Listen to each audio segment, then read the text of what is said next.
بھائی سنا رہے ہیں۔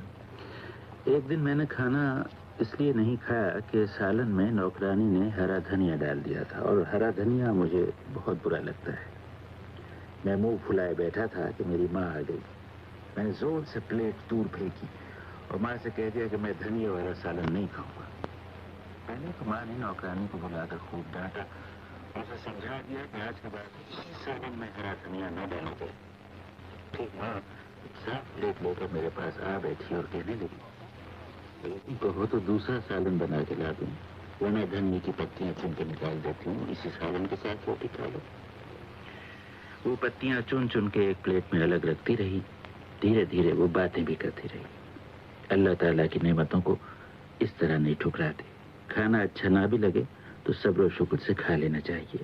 پلیٹیں اٹھا اٹھا کے پھینکنے سے انسانی فطرت کے گھٹیا پن کا اظہار ہوتا ہے۔ کھانے کے ساتھ ہی برتاؤ نہیں کرنا چاہیے۔ اللہ تعالیٰ کو کھانے پینے کے ساتھ یہ رویہ اچھا نہیں لگتا۔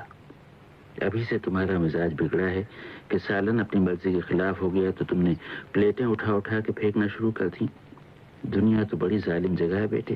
جب تم باہر نکلو گے تو تمہیں پتہ چلے گا کہ یہاں ہر بات اپنی مرضی کے خلاف ہوتی ہے۔ صبر کرنا پڑتا ہے۔ ساری دنیا کا رویہ ماں جیسا نہیں ہوتا، اور ساری دنیا کے منہ پہ پلیٹیں اٹھا کے نہیں ماری جا سکتی۔ مرضی کے خلاف کچھ ہو جائے تو اسے برداشت کرنا سیکھو۔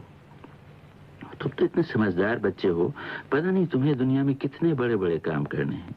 مرد کو پسند ناپسند سے بالاتر ہونا چاہیے۔ مرد نخرے نہیں کرتا، فیصلے کرتا ہے اور پھر کر کے دکھاتا ہے۔ مجھے بڑی خوشی ہوتی اگر تم فیصلہ کر لیتے کہ دھنیا تمہیں پسند نہیں، نہ صحیح، آج تم اسے کھا کے دکھاؤ گے۔ اپنے نفس کی نفی کرنا اور اپنی بری عادتوں کو شکست دینا ہی سب سے بڑی مردانگی ہے۔ میرے بچے، ننھی ننھی باتوں سے جینا جلایا کرو۔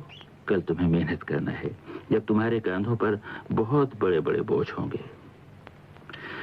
ماں دھیرے دھیرے اپنی بات کرتی رہی اور مجھے ہوش تب آیا جب میں اپنا کھانا ختم کر چکا تھا۔ میں ماں کی باتوں میں اس قدر کھو گیا تھا کہ میں سالن میں ہرا دھنیا بھی کھاتا جا رہا تھا۔ جب کھانا ختم ہو چکا تو ماں کا چہرہ ایک دم کھل اٹھا اور انہوں نے بڑھ کے مجھے سینے سے لگا لیا۔